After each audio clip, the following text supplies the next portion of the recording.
Hello, YouTube. This is PhillipOnWater, and today I'm joined again with James T. Doleman, co-host of PhillipOnWater, and we're going to continue going through Proverbs 1 here. This is just our casual commentary series on the book of Proverbs in Hebrew.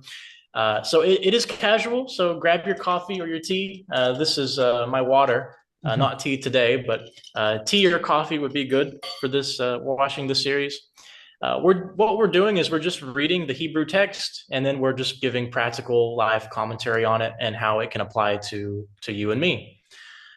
So last time we did Proverbs 1, verses 1 through 3, and we're going to continue today with verses 4 and 5.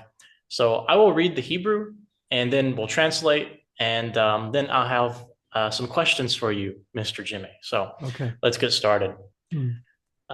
La faith Liftaim arma la na'ar da'ath u mazima yishma chacham wa Yosef lekach wa navon tachbuloth yikneh. So verse 4 is to give to the simple or naive cunning, in a positive sense, prudence, to the young man knowledge and plan or planning. Let the wise man hear, and let him add instruction of persuasiveness, and the one being made to understand, let him acquire guidance. Jimmy, I have a couple questions for you. What do you learn from these verses, first of all? And then related to that question, what is the practical implications of this verse for how you can live what is taught from these verses out in your daily life? Okay. So since this is a very practical commenting stuff, I'm not going to be super like exegetical, so I will just try to learn it in a more practical way. So actually in verses 4 and 5, it talks about two kinds of people.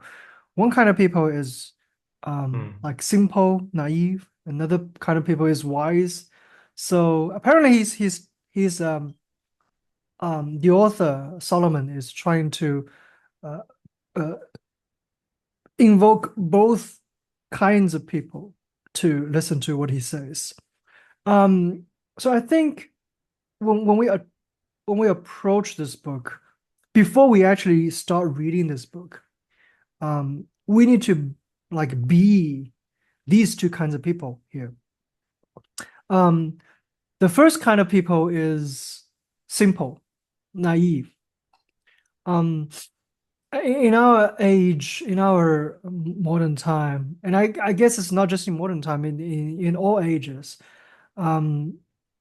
people like to think themselves or to make themselves sort of clever, smart. They don't want to depict themselves. They don't want to be simple. They don't want to be sort of naive, if you put it in a maybe a more or less negative way. But I think that's very important here. So when we like approach wisdom, our first attitude is to perceive ourselves as naive, as simple. We need to admit that we don't know anything.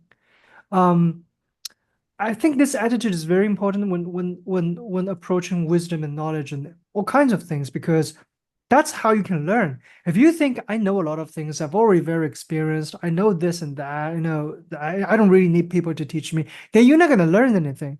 So I think the first thing here is to like the first audience, the first group of audience for the Proverbs is the naive, the simple. So so let us be simple, let us be naive, let us think ourselves as knowing nothing. We don't have prudence, we don't have discernment, we don't have planning, we don't know what to do things. Let's just admit that.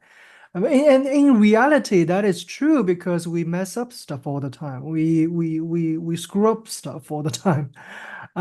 Things doesn't always go our plan. That means that we don't know how to plan.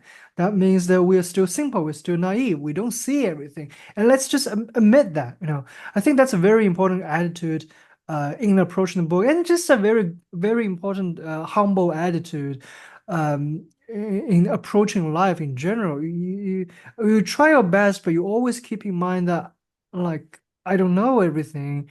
I'm not, I can't foresee a lot of things. All the planning I do, all kinds of stuff I do, I practice, they're limited to a large degree, and it's likely that my plan won't come true, and I should be ready for that because I don't know better. You know, I have this attitude approaching life. I think a lot of things, a lot of stress can be reduced. It's and also like you just have a better attitude towards life. You just have a better, you feel better in your life in general, you know. So I think that's a first thing in verse 4. And then when it comes to verse 5, it talks about the wise people. And it's very interesting that in verse 5, uh, for the wise people, the purpose is not that they learn a lot of things for themselves. It's that they learn a lot of things for other people. Like, how do you learn to persuade other people to be more persuasive? How do you learn guidance? It's not just guidance for themselves, it's guidance in terms of how to guide other people. Um, so I think it is a sense of responsibility. It's not just it's not just about like thinking myself as wise. How can you think yourself both as naive and as wise? I think thinking yourself as naive means you have humility in you. You have a humble attitude towards the teaching, and you also think of yourself as wise, meaning you take those teachings responsibly. You have a sense of responsibility of putting what you've learned into practice and showing people how to do things. So when someone passes knowledge to you, passes wisdom to you, you don't just preserve it, you don't just take it for yourself. You don't just hold it and try to do it and say that, look, I'm wiser than all other people. That's not the case. You share with people. You're willing to share with people. You have a this kind of attitude. Sometimes we think that uh, like if we want to instruct other people, we want if we want to persuade other people, if we want to guide other people, it sounds like we are very proud. We think we are some. We think ourselves as somebody. You know, I can teach you this, I can judge you on that. But that's not the case here. That's not what he's saying. What he's saying is that don't take everything just for yourself. Share with other people, you know, and show other people how to do it. And also that is a process of learning too. I think I'm sure you know a lot about this because as you teach Greek, you know Greek better. So it's also the same with life skills. With wisdoms in life, you teach people, you show people how to do it, with of course with a humble attitude, and then you learn more, you understand better. So it's put into a very, very practical, uh, like kind of way of thinking, and not it's not about being trying to be proud. It's more about trying to be not trying not to be so selfish. You know, I would like to share. I would like to help people. Yeah, sometimes actually helping people is a very humbling attitude too, because um, a lot of times, um, well, it depends on what kind of cultural background you come from. In Chinese culture, you have the situation like when you are able to do something, you're not willing to teach other people, because if you teach other people, they can do the same, and you're gonna lose your job. That's the kind of mentality here. Uh, well. Um, So in time, it develops into the sense that like, when you see someone who cannot do certain things, you just think, okay, I'm better than you. I can do this. I'm not gonna share with you. I will, you're just worthless, and you can do nothing. Like, just get away from me. This kind of attitude. But I think what verse 5 here is talking about is exactly the opposite. Like, you're willing to share, you're willing you're willing to help other people, even making them better than you. And that's the humbling attitude. So I think when we approach wisdom, when we approach teachings, both on the level of our attitude and on a practical level, I think these are the things that's the beginning point. Like how do I approach it? Like, what kind of orientation of mentality I should have as I approach reading and practicing these wisdoms and teachings. Yeah, that was a great analysis there.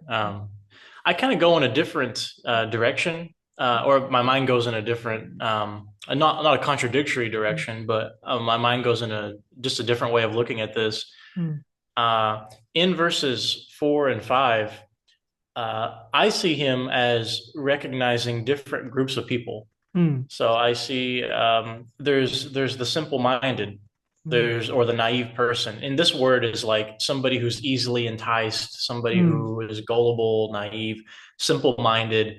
mm, So there's like you have this group, then you have the Na'ar, which is the young man. You have that group, mm, and then you have the wise. That's a group, and then you have the Navon, those who are being made to understand. mm, That's another group.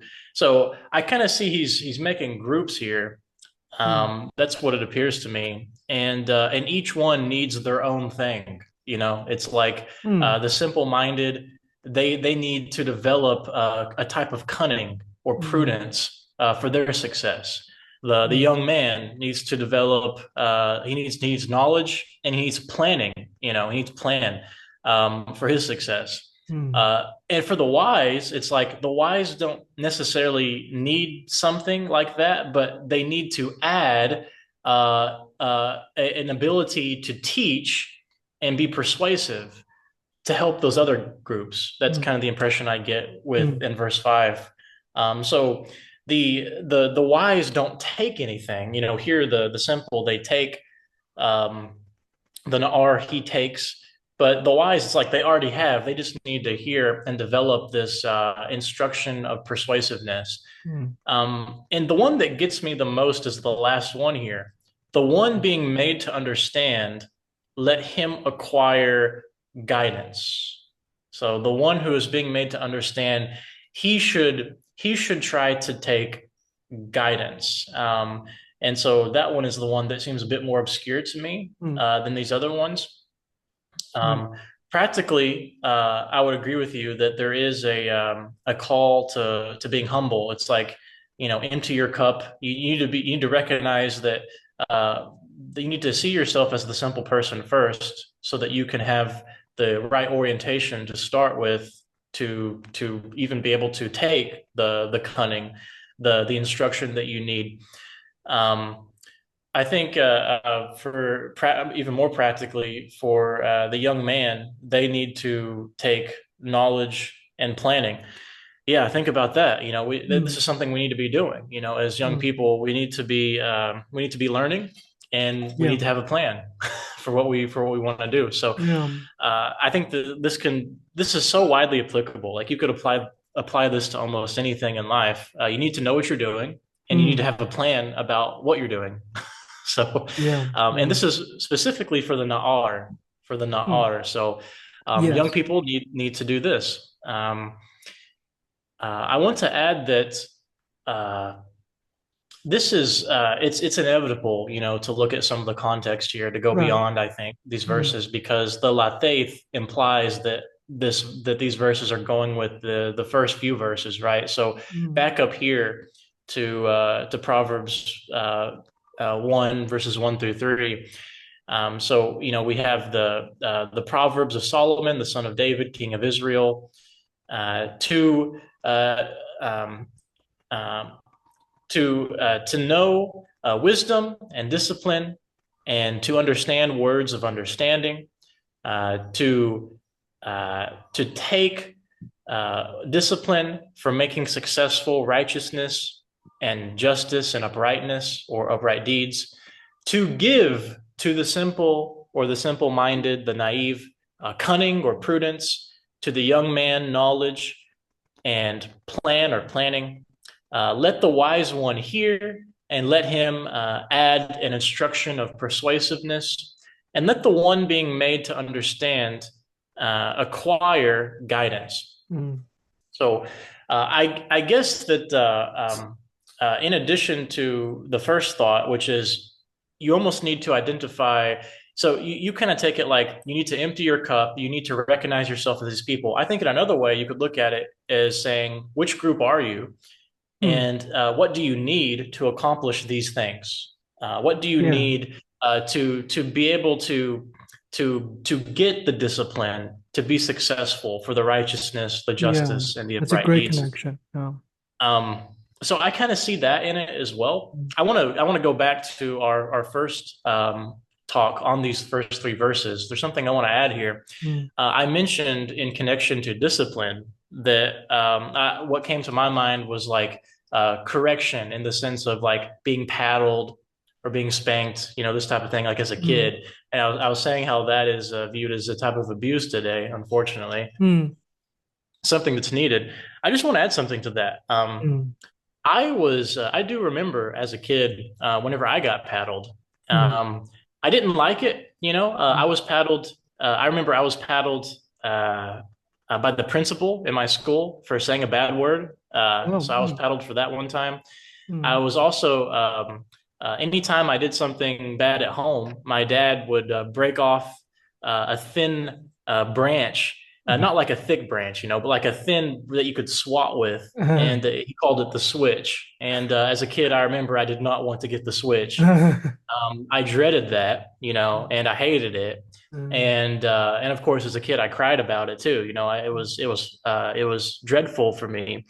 And Mm. in the moment, I didn't like it, but now that I look back on it, I'm very thankful that he did that. That he was Mm. the that he gave me the switch, Yeah. because I think that a large part of anything that I have good today, the conduct that I have today, the some of the blessings I have today, in a way goes back to that. It goes back to I was corrected at a young age Mm. to not behave in a certain way. And Yeah. because of that, I have certain good behaviors that have carried down from that. Mm. So it's one of those things that in the moment you can't appreciate, but later you realize the importance of it. And Yeah. so I kind of wanted to add that to that discussion. I Yeah. think that Yeah. it's important to have discipline, and you don't always see the immediate effect of it.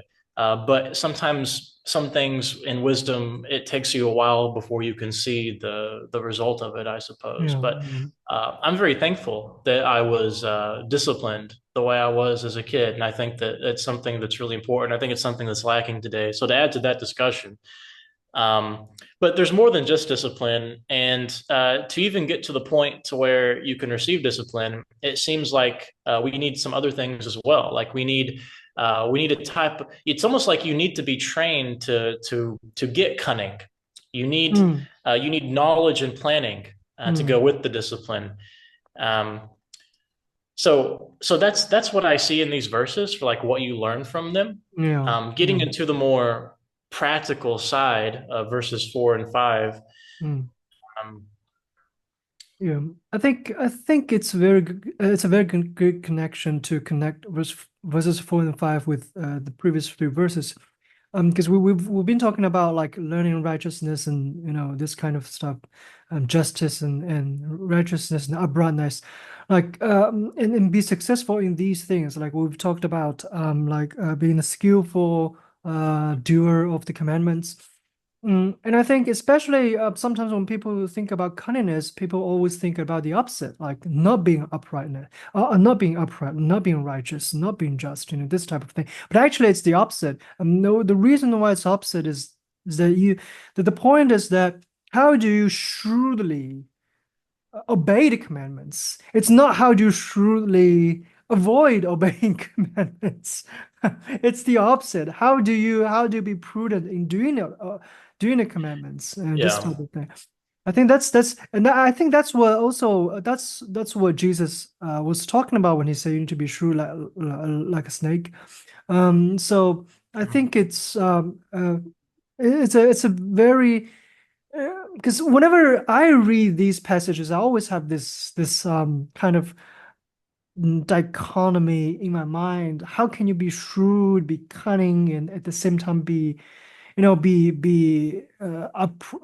righteous? Because it's like these are the things like almost opposite. But actually they're talking about two different levels of things. Like it's really talking about how do you be shrewd in obeying the commandments, in doing righteousness. And I think that is the point. Like Yeah. you have to read these things together. You can't just take one like word, one verse out of the context and say, "Oh, I'm just being shrewd. I'm being wise." No, that's not the case.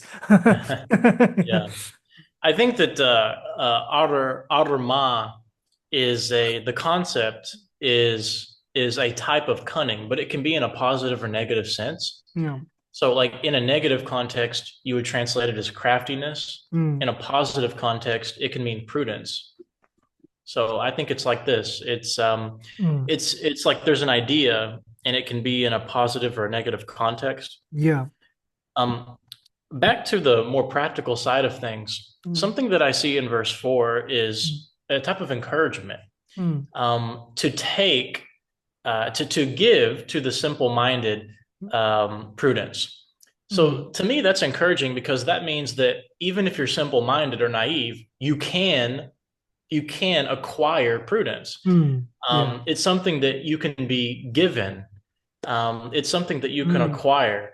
yeah. But then back up to the preceding context, it's something that you acquire through discipline, right? And so Yeah. through discipline and through wisdom, you can acquire as a simple-minded person Yeah. prudence. And how do you do that?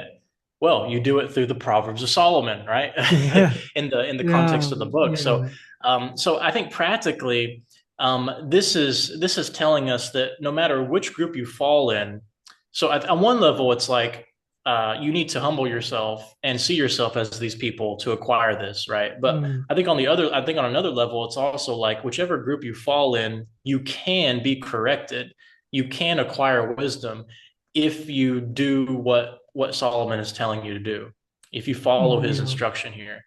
Um, Yeah.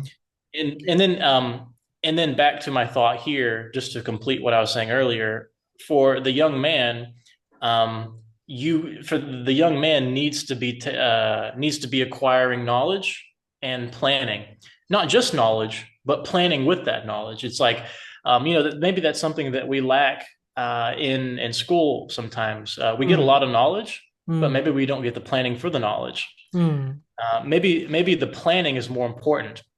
I was watching a talk by Elon Musk about mm, education, mm. and he says that a problem with education is is that they often teach you a bunch of stuff that isn't relevant to you. It's like stuff you'll Yeah. never use in your life. And so what he does is instead of teaching you like about the wrench and the history of the wrench and what is a wrench, he Mm, just gives you a wrench and then mm, makes you use it for actual practical stuff. mm, So the point is that we shouldn't just waste our time learning stuff that isn't relevant to us or that isn't mm, in our strengths, but we should just practically learn what we need and make it relevant instantly in the moment so that we actually acquire a type of skill with the thing that we learn.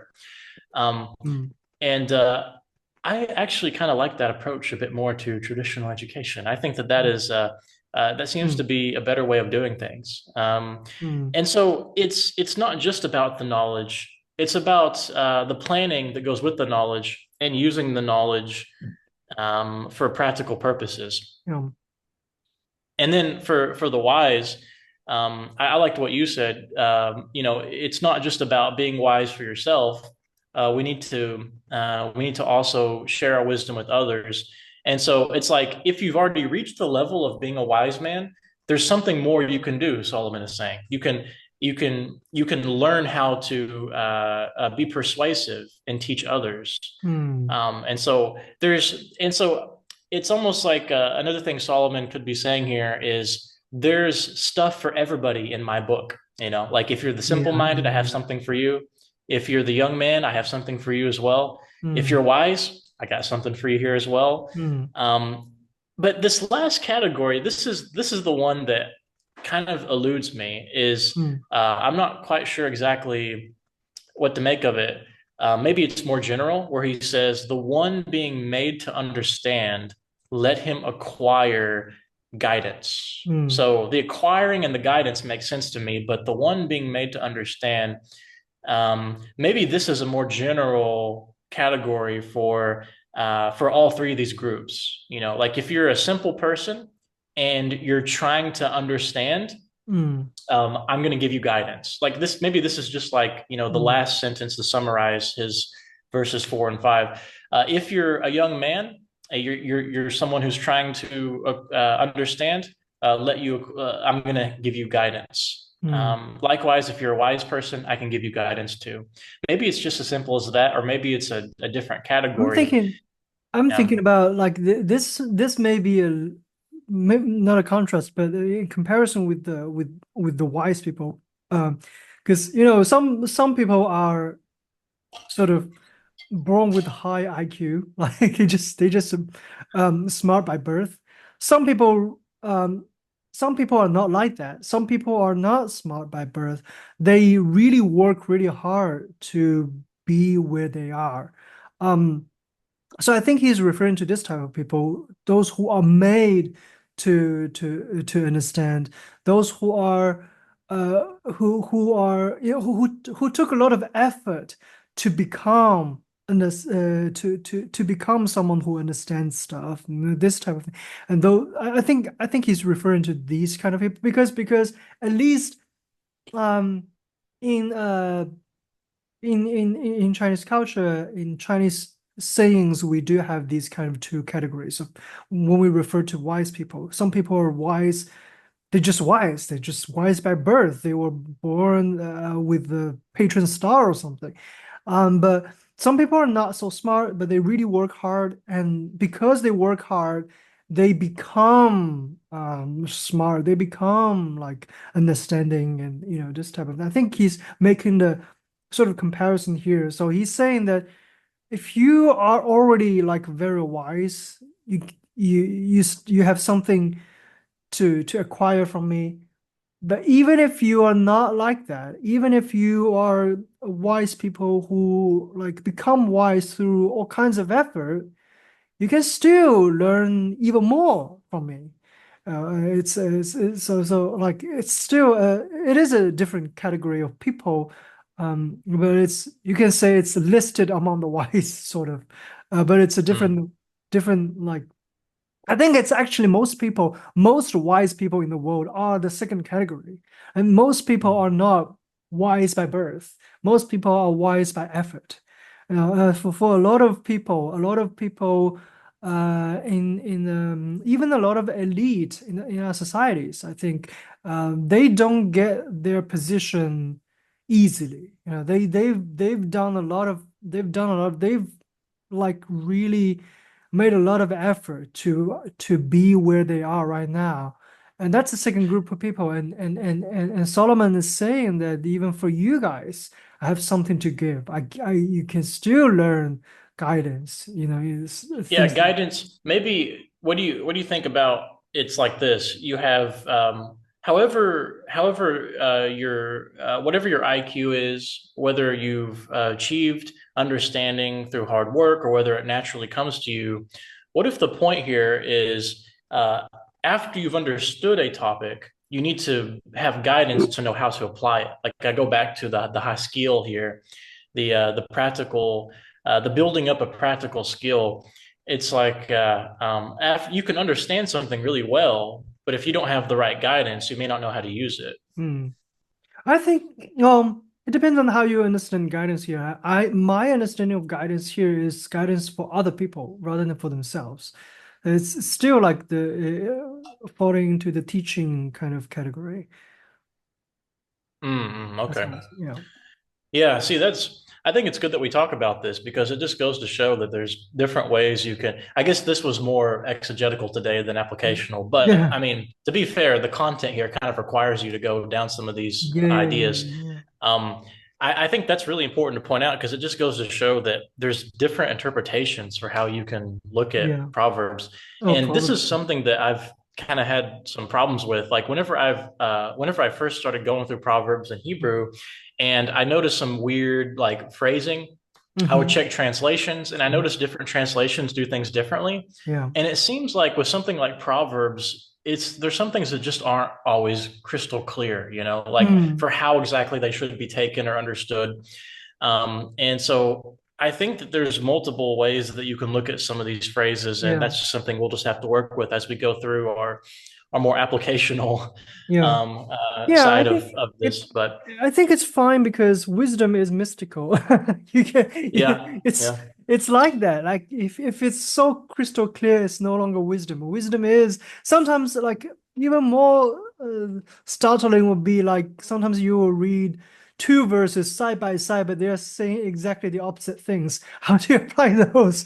You know, and I think it is something that we need to struggle with because that's the nature of wisdom. Wisdom is something that is really like um you just can express it exactly with words. Like human words are so limited in expressing wisdom. If it's easy to express, if it's easy to acquire to spit it out, then it's no longer wisdom. It is because wisdom is difficult. That's why it's called wisdom, So that's something that we need to struggle with, and we need to struggle with it all our life. I don't worry too much about it. yeah. Maybe we should cover some potential misapplications Hmm. of verses as well. Yeah. So, would you say that a potential misapplication would be somebody takes verse 4 in isolation Mm. and they think that they are the ones who should be giving to the simple-minded prudence and that they should be giving these people, wisdom? Because maybe somebody may take this verse out of context, Mm. and maybe they would want to apply it as saying, "Oh, I need to be giving these people wisdom." Yeah. Um, Yeah. but whereas it would be a better way to look at it as simply following the introduction here to say that here's who my book is for. Yeah. Here's who Proverbs is for. Yeah. So maybe that's a Yeah. potential misapplication. Exactly. It's Yeah. not necessarily our role, Mm. unless you're a wise one.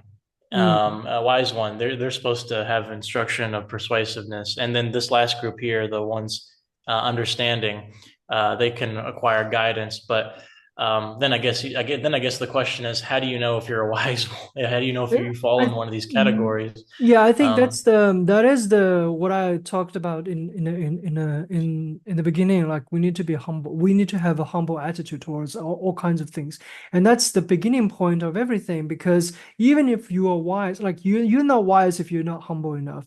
You if mm, you're not understanding person if you're not humble enough. If you always think you can teach people, you're always thinking other people are worse than you. It's you're not wise at all. Like that's not what wise people do.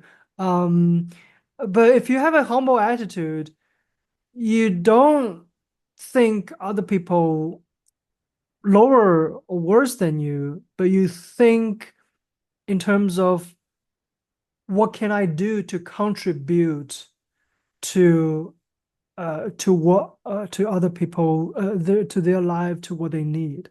Like it's always an attitude of making contribution rather than an attitude of like always holding the teaching stick, making directions, like the Pharisees pointing at all kinds of people and never do it themselves, you know. Um, yeah. so it's these are Um, two different attitudes. a different thought, new thought. Would you say that because Solomon is saying, "Let the wise hear," Mm, that that gives Solomon a position above the wise? So, in going with the introduction to his book, it would be like, he's putting himself in a position where, we need to look up to him to for whether you're wise or not. And if you want to look at the fatayim here mm, as, and then the chacham as mm. like opposites here, Yeah, two ends of the spectrum. You have the simple and then the yeah. wise. Mm. Solomon is above, like he's at the top, like, and so we should look to what Solomon has in his wisdom, even if we're wise. Would you say that he's kind of like putting himself as an authority even above the wise? I don't think so because I think he's very clear that his teaching doesn't come from himself. In light of his own life experience, he knows very well that his wisdom comes Well, from God. I mean, maybe not like him per se, but Yeah. his book, like the things that he's Yeah, well, written. yeah. I mean, Yeah. of course, that's the Bible. Yeah, yeah. That's kind of my point. Is Yeah, yeah. like there's my point is not like him per se. Mm. My point is there's a sense of there's a sense of authority that's being established within the text itself. Like it's Yes. referring to itself as authoritative. Like Yes, I in think well, that's going to, kind of a little bit too exegetical. But when it comes to chapter 8, it's clearer. Like the wisdom is talking in first person. Like he's pointing out that there's a source of wisdom, that is something that we need to go to. It's not just uh, the book is not just some human teaching you can learn from. It is presenting the source of wisdom from God that you need to learn from. You need to knock on his door all the time, this type of thing. So I think there is this element in the book too. I have a problem determining what is exegetical and what's Mm. practical sometimes, I think. Okay, it's fine. It's Because I fine. feel like It I is. feel It like is. it's Yeah, yeah, yeah. It's fine. It's fine. where is the line shift from exegesis to practical application? That's kind of Well, hard for me, but there's uh, sometimes it's not always clear cut, but it's okay. It's okay. okay. So I think that was a good discussion for these Mhm. verses. Yeah. Let's stop there for now, and then we'll pick Yeah. up again on the next verse next Yeah, time. sure. Yeah. Okay. So thanks for listening. Tune in next time for the next couple of verses of Proverbs 1 in Hebrew. Good. Oh, and keep seeking the truth.